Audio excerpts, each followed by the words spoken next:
Alors, cette question des rapports entre les deux maréchaux de France, entre Lyautey et Pétain, en 1925, hein, au pic de la crise Rifaine, est tout à fait intéressante, comme vous le signalez, comme vous le disiez, Monsieur le Président, puisque on peut même se poser la question, est-ce que ça ne correspond pas, en fait, à une rupture, hein, dans le type de relation que la métropole peut entretenir avec le protectorat du Maroc, hein, avec le sultanat.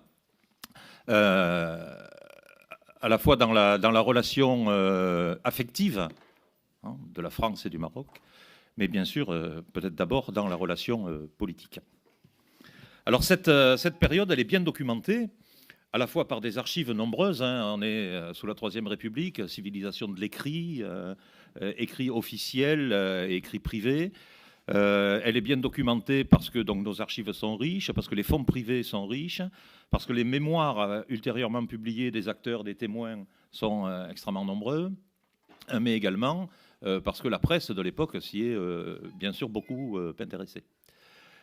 Par contre, elle est documentée de façon sectorielle, pour ne pas dire parfois partiale. Alors je ne reviens pas sur les écrits de Duclos dans l'Humanité sur la guerre du Rif, évidemment, hein, quand on parle de partialité, voilà un bon exemple. Mais même de façon plus douce, hein, on parlerait aujourd'hui de soft, hein, même de façon plus discrète, une partialité qui est évidente, et en particulier lorsqu'on essaye de creuser cette question des relations entre les deux maréchaux de France. Et puis, il y a un autre facteur qu'il faut prendre en compte avant le départ, qui est que Lyautey lui-même a beaucoup publié, a beaucoup écrit.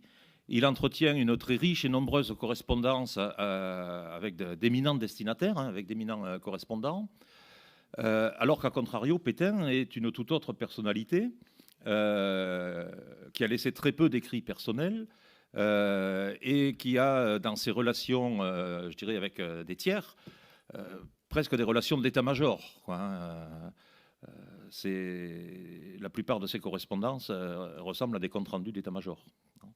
Donc on est vraiment là face à un déséquilibre, hein, si j'ose dire. C'est très documenté du côté de Lyautey et des hagiographes et des biographes ultérieurs de Lyautey, auxquels, vous le savez, de nombreux livres ont été consacrés. C'est beaucoup plus fragmentaire, hein, du côté de Pétain. Alors il s'agit donc de faire un petit peu la synthèse de tout ça, et puis de se demander ce qui, en 1925, sépare, je ne vais pas faire durer le suspense, hein, parce qu'évidemment, il y a d'énormes différences, ce qui, en 1925, sépare les deux maréchaux de France. Quelle est la situation du Maroc à ce moment-là? Contrairement à ce qu'une image un petit peu idéalisée, laissée par exemple par l'exposition de 31, hein, la grande exposition coloniale de 31, de présentation d'un empire rêvé, hein, peut laisser croire, la situation du Maroc aux sorties immédiates de la Première Guerre mondiale reste encore relativement difficile. Il y a encore des tribus à soumettre. L'état-major de Lyautey lui-même reconnaît, a écrit, qu'entre un tiers et un quart du sultanat reste à pacifier définitivement. Certaines tribus n'ont été soumises que l'année précédente.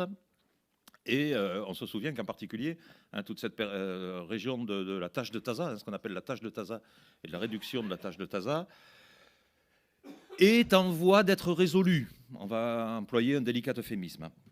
Donc la situation du Maroc reste quand même une situation délicate. Et puis, il y a une autre difficulté qui surgit en 1924 hein, avec la victoire du cartel des gauches, c'est que Lyautey n'est plus, ou est moins, en odeur de sainteté auprès de Paris. Lyautey a eu la chance, entre guillemets bien sûr, a eu la possibilité, pendant la Grande Guerre, hein, globalement en allant jusqu'en 1919, 1914, 1919, d'avoir une très très large autonomie par rapport au gouvernement parisien. Hein, puisque toute l'attention de nos élites, de nos gouvernants, était tendue vers le front du Nord-Est et vers l'invasion allemande. Et donc, en dehors de son bref passage au ministère de la Guerre, pendant toute la période de la Première Guerre mondiale et jusqu'après la Première Guerre mondiale, jusqu'au traité de paix, Lyautey a eu un champ d'action qui lui était très largement ouvert et il décidait et il rendait compte ensuite. La situation s'inverse à partir du début des années 20, et en particulier avec l'arrivée du cartel des gauches, où le politique reprend sa place. Et où légitimement d'ailleurs, hein, le gouvernement parisien commence à rappeler que c'est quand même à lui de donner les ordres, les directions et les grandes orientations. Donc il y a un retour de Paris qui avait été très effacé dans les années précédentes. Deuxième paramètre, cette insurrection Rifaine. Alors on sait que depuis les accords de la fin de l'année 1912, hein, l'Espagne se voit reconnaître une zone d'influence au nord du Maroc, qui s'appuie sur ses présidents, hein, Ceuta, Melilla, mais qu'elle a beaucoup de mal à assurer un ordre public minimal dans cette zone d'influence. Et à partir du moment où l'insurrection Rifaine va être déclenchée dans la zone espagnole, l'autorité de Madrid va refluer, jusqu'à n'être plus présente que, effectivement, dans les ports et l'immédiat environnement des ports de la côte méditerranéenne. De fait, se crée sur la zone d'influence espagnole ce qu'on a appelé la République Rifaine, ou une fédération des tribus, hein, on a plusieurs qualificatifs, sur lesquels le maréchal Lyautey aura des mots très durs, réalistes, mais très durs. Ce qui constitue une grande partie de la notoriété d'Abdelkrim et une grande partie de son aura, c'est évidemment sa victoire de 1921 sur les Espagnols, qui coûte des milliers d'hommes aux Espagnols et qui les chasse de fait de cette zone, tout en lui permettant de saisir de l'armement moderne en nombre, des canons, des munitions d'infanterie et d'artillerie, bref, de pouvoir équiper une armée régulière ou un embryon d'armée régulière. Ce qui fait que cet État rifain se trouve pouvoir disposer de plusieurs dizaines de milliers d'hommes, mais de façon assez traditionnelle par rapport aux insurrections des tribus qu'on connaît sur le territoire, j'allais dire presque de tout temps, mais surtout d'un corps de bataille, hein, pratiquement de 5-6 000 hommes équipés, encadrés à l'européenne. Ça change la donne. En 1923-24, la situation ne cesse de se détériorer. Je vais revenir là-dessus tout de suite, mais Lyautey préalerte. Lyautey se rend compte que la situation se détériore. Il a d'ailleurs une position très personnelle à cet égard. Et puis on sait que le printemps, avril 1925, c'est le moment où les Rifains passent la frontière, hein, passent au sud et attaquent la zone française. Dès 1921, Lyautey qui écrit à un de ses amis, correspondance privée, « Sache que la chose nouvelle et grave, c'est le caractère national qu'a pris ce mouvement. » Août 21. Hein. Son chef, Abdelkrim, est un monsieur très européanisé qui sait ce qu'il fait, tient son monde, dispose d'une vraie armée et proclame l'indépendance du Rif. En 1924, il télégraphie que la situation au nord est sérieuse et compliquée. Abdelkrim est un rebelle de la zone espagnole vis-à-vis duquel nos voisins sont en état manifeste d'infériorité. Et là, il commence à exprimer ce qui va être sa politique tant que l'agression n'est pas caractérisée, hein, tant que l'agression n'est pas directe. Si nous prenions ouvertement et efficacement parti contre lui, nous attirerions sur nous la masse des Rifains et une lutte sanglante dont nous ferions tous les frais s'engagerait sur notre front nord. Il adopte donc une position extrêmement prudente pour deux raisons. D'abord, Lyautey ne s'est jamais départi de son rôle d'agir au profit du Maroc et pour le sultan, hein, et pour la souveraineté du sultan. Et puis, la chambre bleue horizon, hein, du début des années 20, de l'immédiate après Première Guerre mondiale, ne cesse de lui retirer des troupes. Et donc, il doit gérer en permanence une diminution de ses effectifs, alors même qu'il y a besoin de troupes dans le sud, alors même qu'il y a besoin de troupes sur les confins algéro-marocains, alors même... Voilà. Et donc, sa position consiste en fait à dire, tant que le territoire reconnu sous influence française, sous protectorat français, n'est pas directement envahi, tant que les tribus qui nous sont fidèles ne sont pas directement attaquées, adoptons une position relativement expectante, et puis laissons les Espagnols gérer un problème qui est espagnol, qui est d'abord espagnol. En décembre 1924, donc on approche de l'offensive Rifaine, il va publier, enfin non, pardon, il va pas publier, il va rédiger et adresser à Paris une note de synthèse, un document volumineux qui explique le fond de sa pensée et le détail de la situation, qui s'appelle « Note d'ensemble sur la situation politique et militaire du Maroc ». Il porte un certain nombre de commentaires sur l'organisation de l'État rifin, où religion et structures tribales traditionnelles se mêlent à des élans de modernité, hein, d'organisation beaucoup plus moderne. Mais il dit après, à propos d'Abdelkrim, ni son entourage, ni lui-même ne cachent plus leur résolution, dès qu'ils en auront fini avec les Espagnols, d'attaquer sans tarder les Français. Il ne faut donc pas se payer d'illusions. Il faut des traites d'un aveuglement et d'une imprévoyance impardonnable pour ne pas méconnaître la gravité, pour ne pas en méconnaître la gravité et pour ne pas prendre ou prévoir sans délai les mesures qu'elle commande. Et il va adresser à Paris une demande de renforcement militaire, une demande de bataillon, en expliquant, c'est un minimum. Je sais très bien que la France est dans une situation budgétaire très difficile. Je sais très bien que pour l'instant, la priorité du gouvernement, c'est la rive gauche du Rhin, l'occupation de la Ruhr et les problèmes avec l'Allemagne. Pas oublier ce contexte général pour la France à l'époque. Hein. Donc voilà, je prends en compte effectivement toutes les contraintes politiques, budgétaires, militaires qui pèsent sur le pays. Et en fonction de ces contraintes, je demande à minima tant de bataillons. Pour que je puisse organiser correctement la défense du territoire qui est sous ma responsabilité, il me faut ces bataillons pour telle date. Et il demande à avoir l'ensemble de ces moyens pour la fin du premier trimestre 25. Or, atermoiement, tergiversation, hésitation, discussion, etc. Il aura effectivement le nombre de bataillons qu'il a demandé, mais ils arriveront entre avril et juillet. C'est-à-dire que les bataillons arriveront après, et arriveront au compte-gouttes, presque compagnie par compagnie, parfois, après le début de l'attaque rifaine. Par ailleurs, dernier élément d'environnement, cet État rifin bénéficie, vous l'évoquiez, Monsieur le Président, dans votre propos introductif ce matin, bénéficie à l'échelle mondiale d'une audience qu'aucune révolte traditionnelle n'avait pu avoir. Alors on a bien sûr le Comintern et la jeune URSS qui, à travers ses différents partis communistes ou sections nationales de l'internationale communiste, comme on les appelle à l'époque, soutient la cause rifaine. Mais on a également au Caire le mouvement nationaliste arabe. Et on a des propos extrêmement virulents qui sont portés contre la France à partir du Caire. Mais on a également à partir des Indes britanniques, où le mouvement nationaliste ne cesse de croître depuis la Première Guerre mondiale. Mais on a également à partir des États-Unis, au nom du droit des peuples à disposer d'eux-mêmes, au nom de l'autodétermination, etc., etc.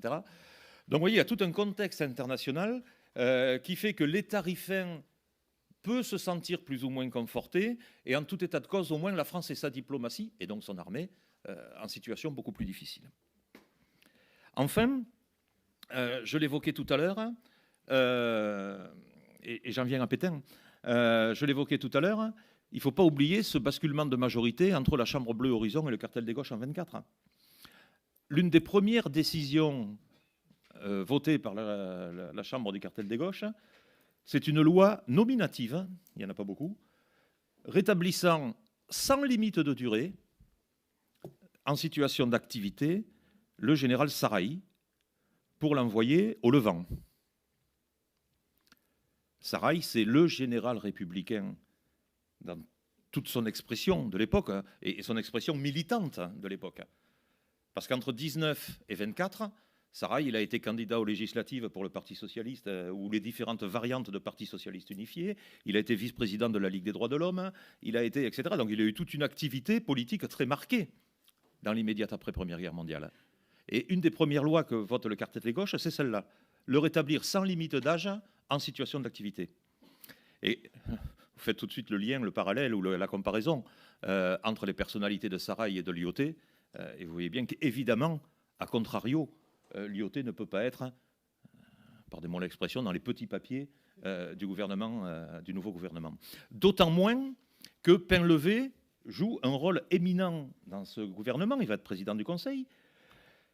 Et Painlevé, c'est lui qui publie le livre « Comment j'ai nommé Pétain ». Et là, il parle de 1917. Et Pétain, à l'époque, c'est alors beaucoup moins connoté, évidemment, que Sarail, beaucoup moins militant que Sarail, mais c'est un général républicain bon cru, radical socialiste compatible, pour résumer. Et donc, bien évidemment, le fait que le même Painlevé, qui a tout fait pour nommer Pétain en 17, le choisisse en 1925 pour aller, entre guillemets, rétablir la situation au Maroc, est lourd de sens sur les choix gouvernementaux. Alors Lyautey, mis sur la touche, point d'interrogation. Il faut relativiser les choses, il faut faire la part des choses. Lyautey est à cette époque très fatigué déjà, vous le savez bien. Hein. Il a été opéré à 2 reprises en France les années précédentes. Depuis 1923 de mémoire, il a demandé à plusieurs reprises à être relevé de ses fonctions, à être remplacé dans ses responsabilités au Maroc. Et il écrit « Du fait de mon âge, des accidents de santé que j'ai subis, mes forces pouvaient me trahir soudainement. » L'année 1924 est à cet égard significative. Hein. Il va changer à plusieurs reprises les propositions qu'il adresse au gouvernement, hein, entre le mois de juin et le mois de juillet. En juin, le 7 juin, il demande un adjoint. Hein. Je crois qu'il est de la plus élémentaire sagesse de prévoir un adlatus à mettre auprès de moi. Le 14, il souhaite la désignation d'un successeur. Le 16, la mise à sa disposition d'un officier général. Le 20, il confirme cette demande, mais sans qu'il soit précisé que cet officier général commanderait le front nord à ouvrir.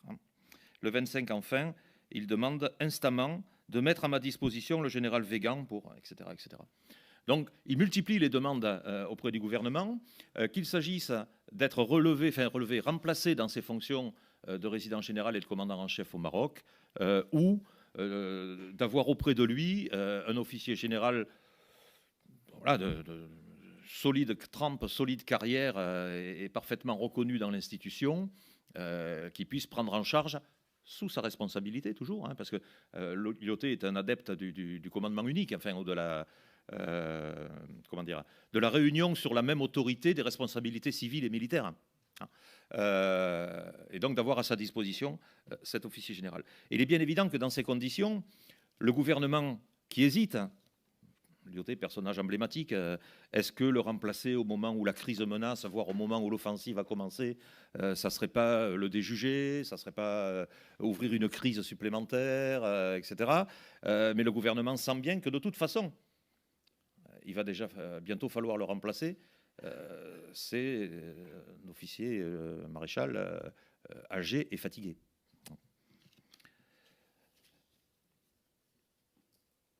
C'est Painlevé hein, qui lui écrit au mois de juillet, un chef tel que vous, chargé d'un tel passé, un maréchal de France n'abandonne pas son poste à l'heure où le danger menace encore. Sur la sincérité du propos de Painlevé, on pourrait sûrement épiloguer. Toujours est-il qu'il l'écrit. Hein. Alors il y a une phase d'intermède hein, qui est l'arrivée du général Nolin à l'été 25. Et là, les témoignages concordent, hein, d'un côté comme de l'autre. Hein. Nolin qui arrive avec des plans préparés de Paris et appliqués.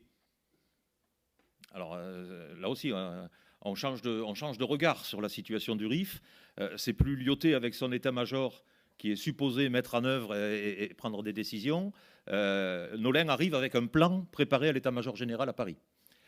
Lyautey le convainc, là aussi, les témoignages concordent. Hein, finalement, il le maroquinise. Hein, il lui passe un vernis d'ancien marocain et il arrive à le convaincre. Il n'empêche que Nolin ne reste pas seul bien longtemps, que Pétain arrive pour une première mission, repart, et puis finalement revient. Et vous avez sûrement lu les descriptions qui sont faites par différents acteurs ou par différents témoins des premières rencontres entre les deux maréchaux. Le terme qui revient le plus souvent, c'est glacial. J'ai un des récits là, qui est ici. À ses yeux, c'était aussi donné à l'ensemble du Maroc l'impression que les deux maréchaux se tenaient la main pour poursuivre une œuvre commune. Point de suspension. Monsieur le maréchal, répond Pétain, je suis venu ici pour commander les troupes. Vous êtes le résident général. Si je restais avec vous, personne ne comprendrait la présence de deux maréchaux à Rabat. Je commande les troupes, je vais m'installer dans la zone des opérations à Meknès, où je serai sûrement très bien. Vous, vous faites de la politique, je fais de la stratégie. Donc on a vraiment l'approche et les relations entre les deux hommes. Et on a le récit par un des témoins, des participants du repas le soir entre les deux maréchaux. Silence de mort pratiquement pendant le dîner. L'officier qui essaye un petit peu d'animer de façon plus ou moins spontanée la conversation, qui lance une plaisanterie, et Pétain qui le regarde alors avec ses yeux, hein, les yeux bleus, et Pétain qui le regarde en disant mon colonel, ça vous fait rire hein? Non, monsieur le maréchal. Voilà, donc vous imaginez l'ambiance au moment de cette passation de pouvoir, en fait. Il y a également un paramètre à retenir qui est celui de la place du Maroc dans la politique plus globale de la France. Je l'évoquais rapidement tout à l'heure, mais il faut bien se mettre dans ce contexte-là. On en est à une époque où on parle dans la presse métropolitaine de mésentente cordiale. C'est-à-dire qu'au niveau international, on est bien sûr en but à Berlin qui camoufle son armement, qui refuse de payer les réparations, etc., etc. Mais on est de plus en plus en but avec Londres et Washington. Il y a une espèce de bloc anglo-saxon qui s'oppose diplomatiquement au choix français. C'est l'histoire de la rive gauche du Rhin, c'est tout ce que j'évoquais tout à l'heure.